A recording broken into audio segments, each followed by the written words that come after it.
네, 우리 주위분들 한번 인사하도록 하겠습니다. 하나님이 당신을 향한 좋은 계획이 있습니다. 같이 인사하겠습니다.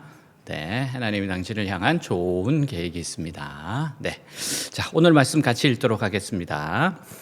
들으는 좋은 땅에 떨어짐에 자라 무성하여 결실하였으니 30배나 60배나 100배가 되었느니라 하시고 또 이르시되 들을 귀 있는 자는 들으라 하시니라. 아멘. 어느 학생이 저한테 메일을 보냈어요. 교수님 안녕하세요. 저는 23학년도 1학기 수업을 들었던 아무개입니다. 다름이 아니라 그때 제출했던 워크북을 제가 다시 받을 수 있을까 해서 메일 드립니다. 제가 대학 와서 정말 인상 깊게 들었던 수업이고 저는 무교인데 교수님 강의 덕분에 종교에 대한 흥미와 관심이 생겼습니다. 이러한 제 호기심들이 제가 살아가는 방향에 좋은 영향을 끼친 것 같아서 졸업 후에도 교수님 수업이 적지 않게 생각이 났습니다. 감사합니다. 그때 배웠던 것들과 제가 적었던 생각들이 워크북에 전부 다 있어서 그 책을 꼭 간직하고 싶은데 제가 받을 수 있는 방법이 있을까요? 네. 기쁜 마음으로 그러나 조금 아쉬운 마음으로 답장을 했어요. 반갑습니다. 이렇게 기억해줘서 고맙습니다. 그런데 워크북은 6개월 지나면 없애고 있습니다. 도움이 되지 못해 미안합니다. 혹시 또 다른 궁금점이 있으면 언제든 연락 주세요. 우리는 자라면서 많은 강의를 들어요. 그 수많은 강의 중 각자의 인생 강의들이 있을 겁니다. 인생 강의로 불리는 강의의 특징은 쉽고 재미있고 감동적입니다. 이런 강사분들의 특징은 말을 알아듣기 쉽게 하고 내용도 구체적이고 유익하고 더 나아가 마음의 감동까지 불러일으킵니다. 예수님 당시에는 지루한 랍비들의 가르침이 참 많았던 것 같아요. 그런데 예수님은 비유라는 아주 독특한 방법을 사용하셔서 사람들의 관심을 불러 일으켰습니다. 예수님의 비유는 지루한 랍비들의 가르침과 다르게 누구든지 생활하면서 경험하는 것들이었어요. 이 비유에 엄청난 하나님의 진리를 담아 사람들을 가르치셨습니다.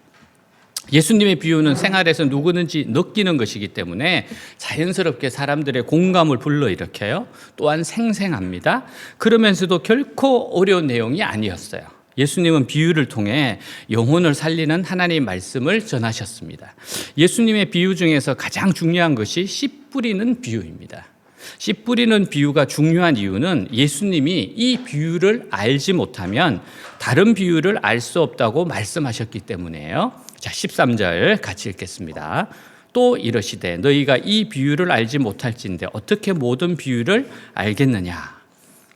예수님의 씨 뿌리는 비유는 농사 짓는 사람들은 쉽게 경험할 수 있는 거예요. 씨 뿌리는 비유에서 중요한 세 가지 요소가 있습니다. 하나는 씨, 하나는 밭, 하나는 열매입니다. 씨와 밭과 열매, 이 씨는 똑같은 씨였어요. 똑같은 씨가 다양한 밭에 떨어졌습니다.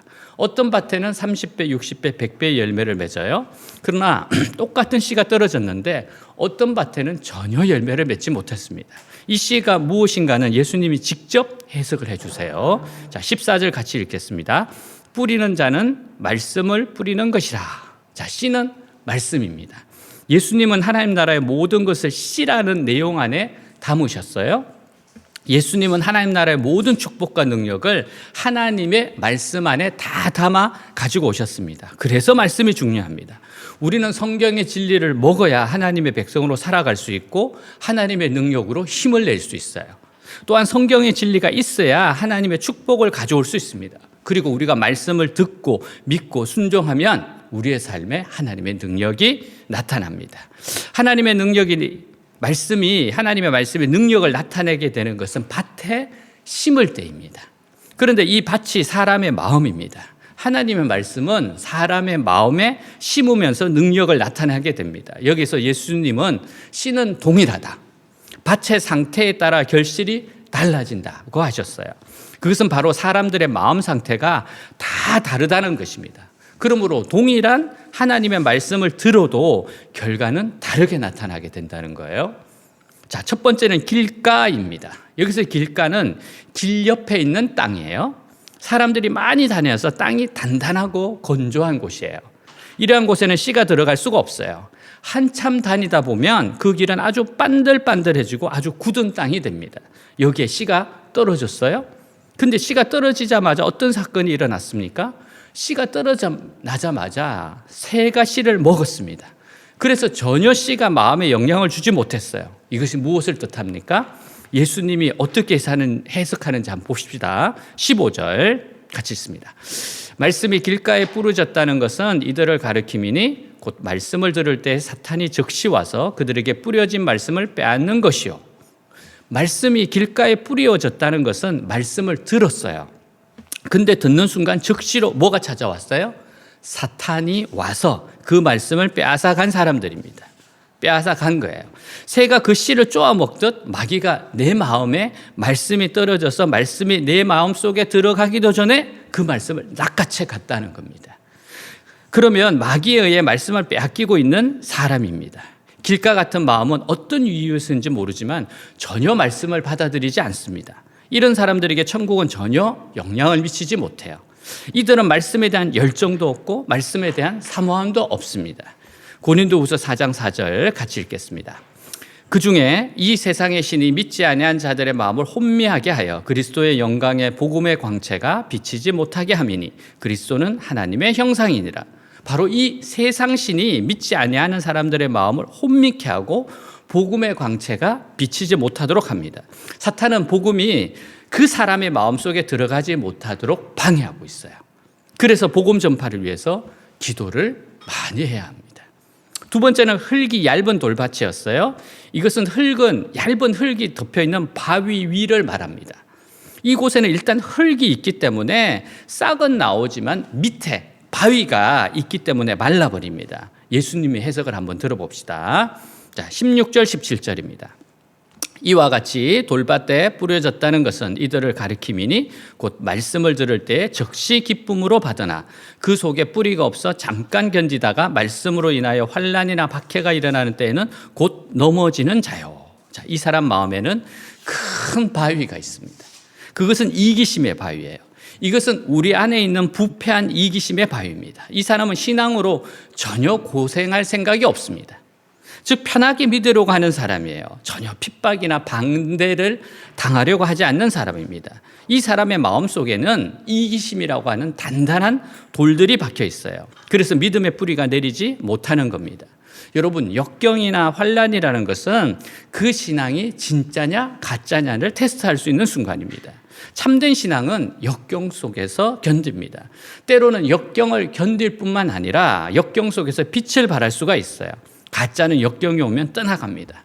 말씀 때문에, 신앙 때문에 불이익이 오면 떠납니다. 말씀 때문에, 신앙 때문에 내가 손해를 본다면 떠납니다. 말씀이 나를 불편하게 하고 바른 삶을 요구하면 떠납니다. 내 마음대로 살고 싶고 변하고 싶지 않은 이기심 때문에 이 신앙을 포기할 수 있습니다. 이것이 바로 돌밭 같은 마음입니다. 중국의 문화혁명이 시작될 때 선교사들이 추방 명령을 받아요. 모든 외국인 크리스찬 지도자들이 떠나야만 합니다. 그러면 중국인 지도자들이 교회를 이끌어 가야 돼요. 마지막으로 떠나가던 선교사 한 분에게는 자신이 전도했고 제자 훈련을 시켰던 사람이 있었습니다. 그 제자는 중국 교회의 훌륭한 지도자가 되었어요. 선교사님과 그 지도자는 차를 나누면서 얘기를 합니다. 선교사는 걱정이 되어 질문을 해요. 견딜 수 있겠습니까? 환난의 비바람이 많은 핍박이 올 텐데 견딜 수 있겠습니까? 신앙을 지키겠습니까? 그랬더니 이 중국 목사님이 가만히 있다가 선교사님 차가 뜨겁죠? 라고 합니다. 그리고 티백을 빼내며 질문을 합니다. 이 티백이 이 물이 뜨겁다고 하여 차기 맛을 잃어버리나요? 이 뜨거운 물에서 차는 진짜 맛을 낼 겁니다. 저는 이 신앙이 진실이라는 것을 이 환난 속에서 주님 앞에 입증해 보이겠습니다. 참된 신앙은 역경을 이깁니다. 고난을 견딜 수가 있습니다.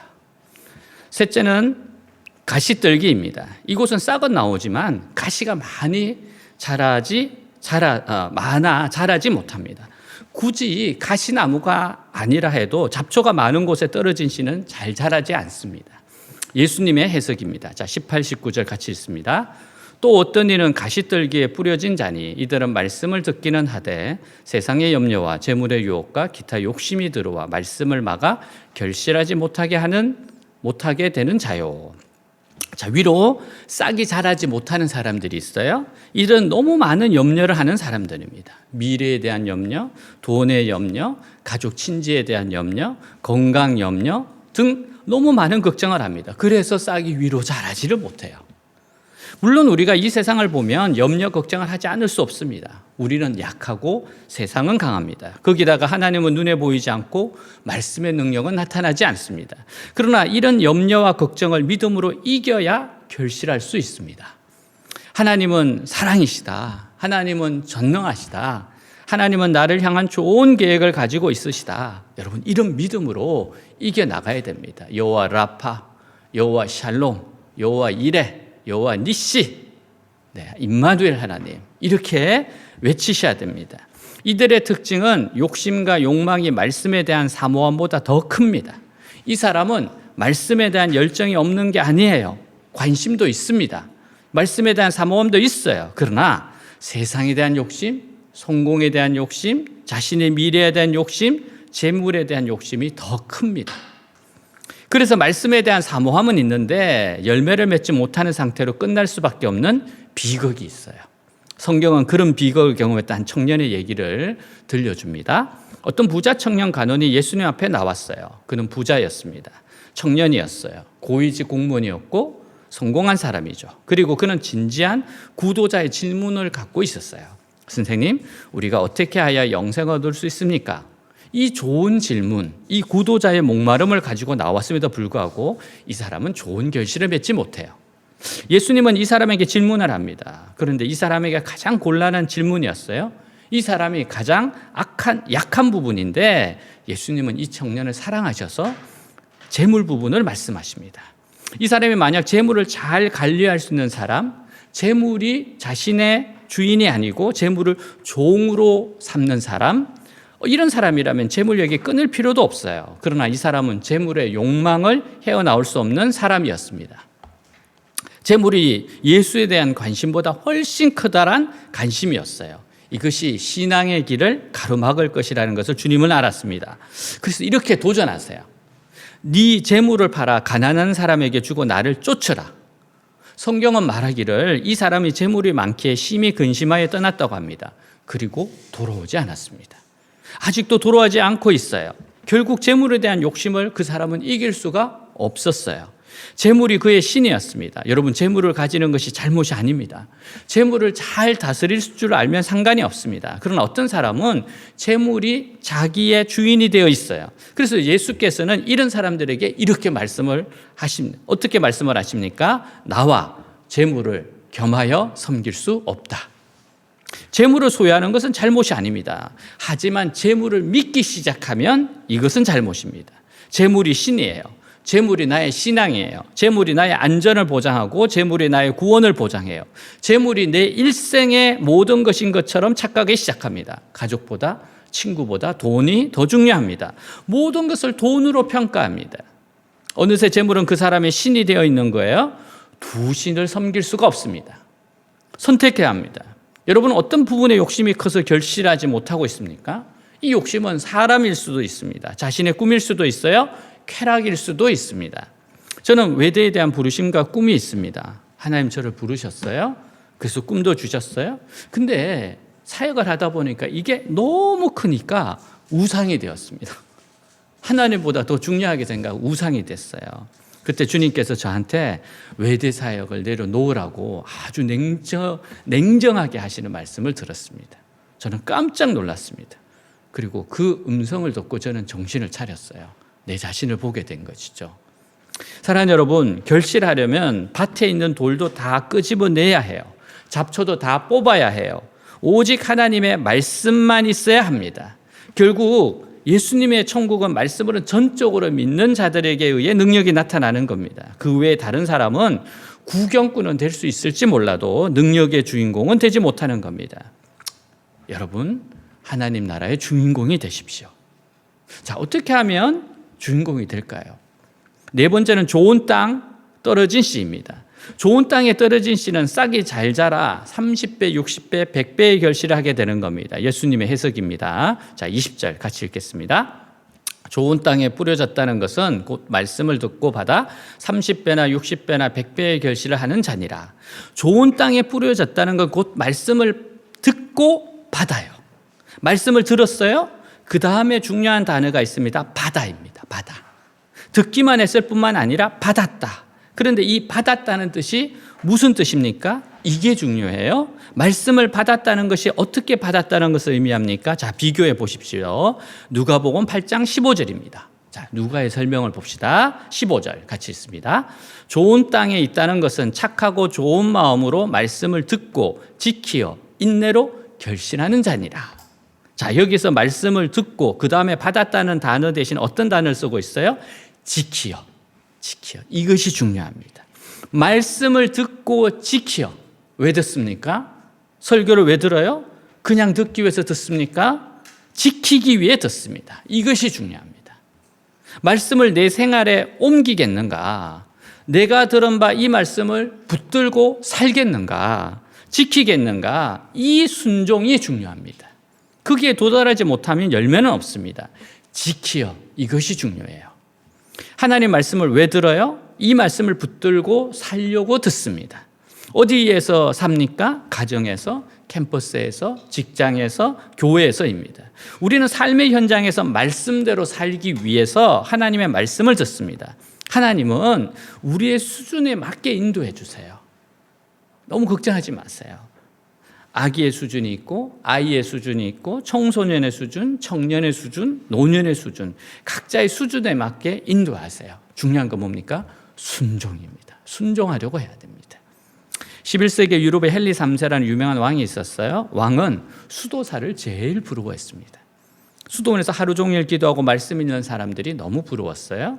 왕은 자신도 수도사가 되면 좋겠다고 생각합니다.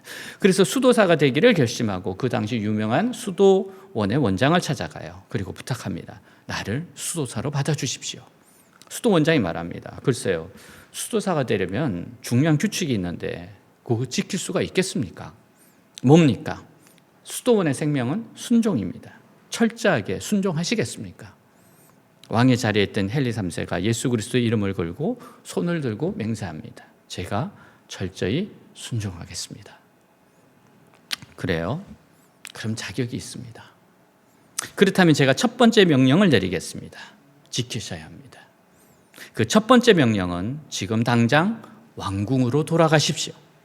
그리고 하늘이 당신에게 맡긴 백성들을 제대로 섬기십시오.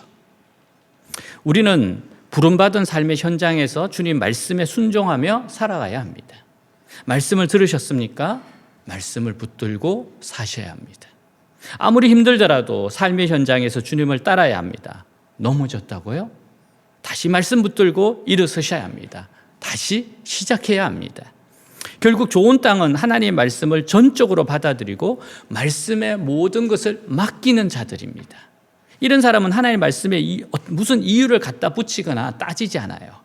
마치 스펀지가 물을 빨아들이듯이 하나님의 말씀을 무조건 받아들이는데 여기서 폭발적인 부흥의 능력이 나타나는 겁니다. 이런 사람들의 마음에 성령이 부어지고 능력이 나타납니다. 기도 응답이 이루어지며 많은 사람들이 하나님께로 돌아오는 겁니다. 이것은 오직 하나님의 말씀을 붙잡는 데서 나타나게 됩니다. 거기에 다른 잡초가 잔뜩 있거나 그 바닥에 돌들이 깔려 있으면 이 싹은 죽게 됩니다. 우리 모두는 좋은 밭에 될 가능성이 있어요. 즉 쟁기로 갈아엎고 돌을 걸러내고 단단한 흙을 부수면 됩니다. 날마다 자기 죄를 보고 회개하고 돌들을 깨트리고 잡초를 제거하면 됩니다. 킴벌 선생님이라는 분이 있어요. 이분은 무디의 주일학교 선생님이었습니다. 킴벌 선생은 무디에 대한 첫인상을 이렇게 말했습니다. 무디가 나의 주일학교 반에 입학했을 때 그 아이처럼 영적으로 어두운 사람을 처음 봤다. 더욱이나 어떤 일에 유용하게 쓰일 사람으로 보이지 않았다. 예, 현실적인 냉정한 평가였어요. 그렇지만 킴벌 선생님은 무디가 일하고 있던 구두가게를 찾아가서 말씀과 사랑으로 지도했습니다. 무디는 그로부터 1년 후 회심을 하게 됩니다. 자, 이분입니다. 사진 한번 볼까요? 네. 그 후 무디는 100만 명을 구원한 전도자가 되었습니다. 좋은 밭으로 바뀌는 사람들의 특징은요, 고난을 통해 마음이 가난해져요. 하나님 앞에서 아무것도 내어놓고 자랑할 것이 없는 사람들입니다. 이런 사람들의 특징은 하나님의 무슨 말씀을 하시든지 믿음으로 받아들이는 것입니다. 이렇게 변한 사람들은 좋은 땅이고 좋은 땅의 결실은 30배, 60배, 100배입니다. 그 이상도 가능합니다. 하나님께는 불가능이 없기 때문이에요. LA에서 목회하는 목사님이 쓴 글에 정신요구 학생들 이야기가 나옵니다. 매년 여름방학이 되면 정신요구 중창단이 미주 지역을 순회하며 연주 활동을 해요. 오래전 15명의 단원이 인솔자와 함께 LA를 방문했습니다.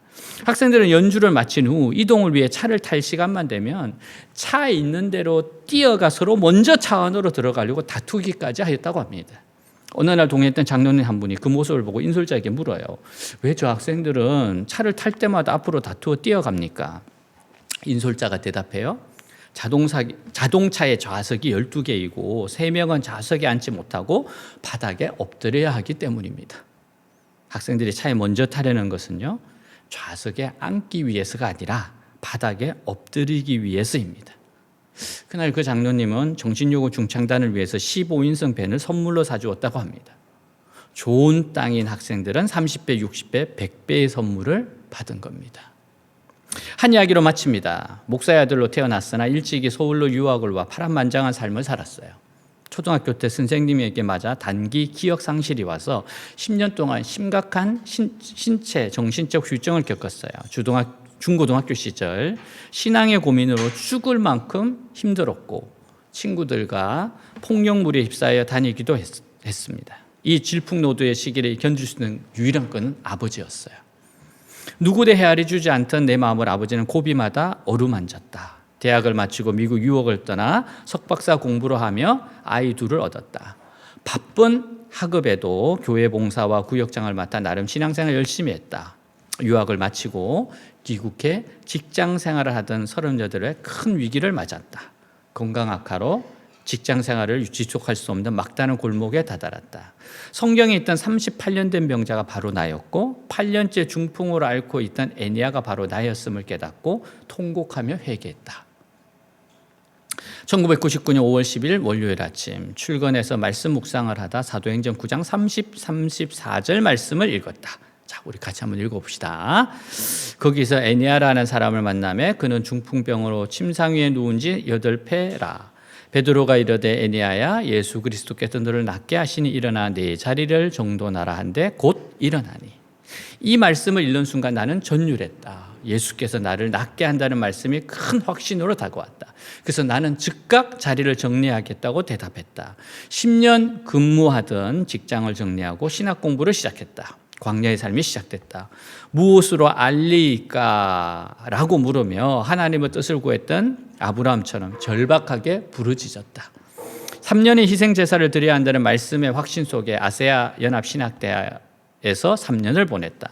이후 길이 열려 서울대로 자리를 옮기게 됐다. 가만히 서서 지켜보라는 홍해 앞에 선 모세의 말씀을 붙잡은 후 계약직에서 전임 교수로 전환되는 기적이 일어났다. 히스기야에 행한 말씀을 붙든 후 내게도 15년 근무 기회가 주어졌다. 말씀에 순종해 자리를 정리하고 하나님을 따라간 것뿐인데 하나님은 형용할 수 없는 길로 인도해 두셨다. 이제 은퇴를 1년 앞두고 있다. 해결해야 할 여러 문제로 여전히 걱정과 염려가 많다. 건강도 많이 약해졌다. 하지만 성경의 말씀이 내 삶에도 적용되는 삶을 살아왔다는 것이 기쁘고 경이롭다. 현재의 자리에 안주하지 않고 언제든 정리할 준비를 다시 한다. 하나님께서 내게 또 어떤 미래를 펼쳐주실지 기대된다. 네, 사진 요게 서울대 김병로 교수님 이야기입니다. 이분이세요. 네. 하나님 말씀에 좋은 땅으로 반응하시기를 축복합니다. 말씀을 듣고 지키어 30배, 60배, 100배의 열매 맺는 인생 되시기를 축복합니다. 아멘. 네, 우리 다 같이 일어나서 기도하겠습니다.